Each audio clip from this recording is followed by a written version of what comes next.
Good evening and welcome to this edition of Journal Club. My name is Valentina, and through the lens of two articles by Thoburn and Waters and an interview by Baird, tonight's session will focus on Wu Ming, the authors of the story I'm translating. But let's start with a brief summary of the story. American Parmigiano is told through the eyes of a researcher from Bologna University who's asked to look into claims that Benjamin Franklin had successfully introduced into America all of the elements necessary to make authentic Parmigiano cheese, Parmesan. If the claims are true, then the Americans would be allowed to sell and market their cheese using the Italian name Parmigiano.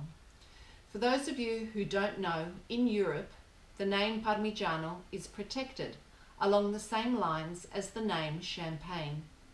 Benjamin Franklin was a real-life foodie and had written about his love of Parmigiano in letters to a friend.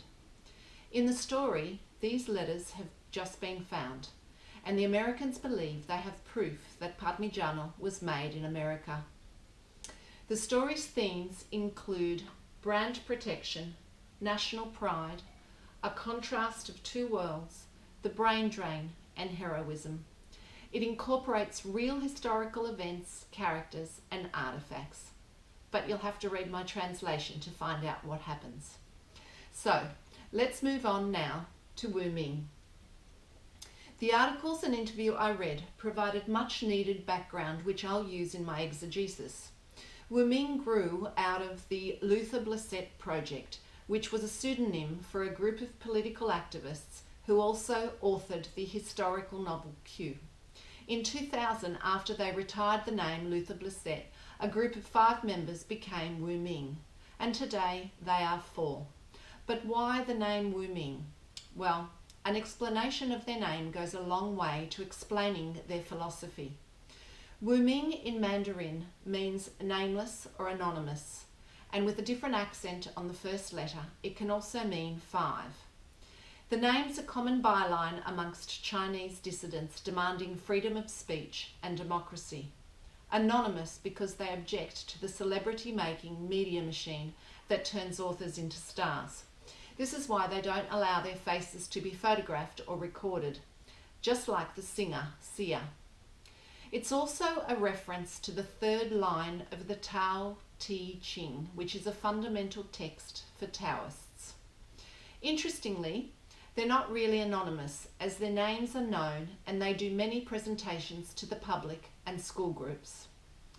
The article by Thoburn provided a lot of information about the political and philosophical influences on the group.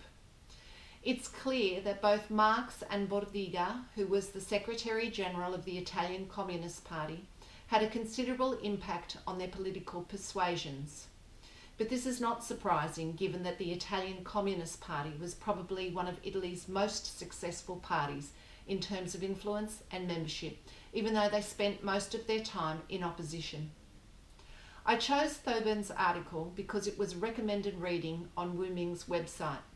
They said it is possibly one of the best interpretations of our poetic and political stance.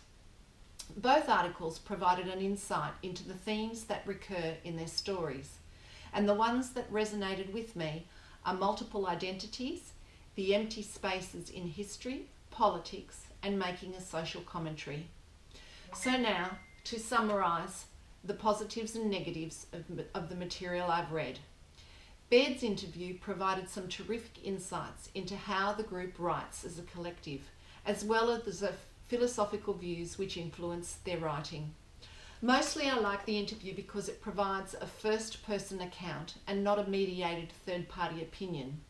While Wu Ming 4 did most of the talking, 2 other members of the collective participated in the discussion. The 2 articles, while very different, both discussed the same recurring themes in Wu Ming's stories. The Thoburn article was extremely heavy-going, especially the discussion on communism and Malcolm X. The Waters article was also very lengthy in its discussion of the characters in Wu Ming's novels Q and 54. Neither article suggested areas where further research might be useful. But the articles did make me recognise that these same themes appear in American Parmigiano, albeit in a simplified way, and given that I've been unable to find any scholarly writing on American Parmigiano, this might just be the gap in research that I've been looking for. So I'd like to finish this session with a couple of quotes from Wu Ming taken from the Baird interview, both of which for me summarise the links between the articles. We make use of historians' work, then go beyond the point at which they are constrained to stop. Both articles seized on the fact that their stories have elements of history. And to tell a story is a political activity. Again, both articles discussed the politics of authorship. So that's all for me, and I hope you enjoyed this session. Good night.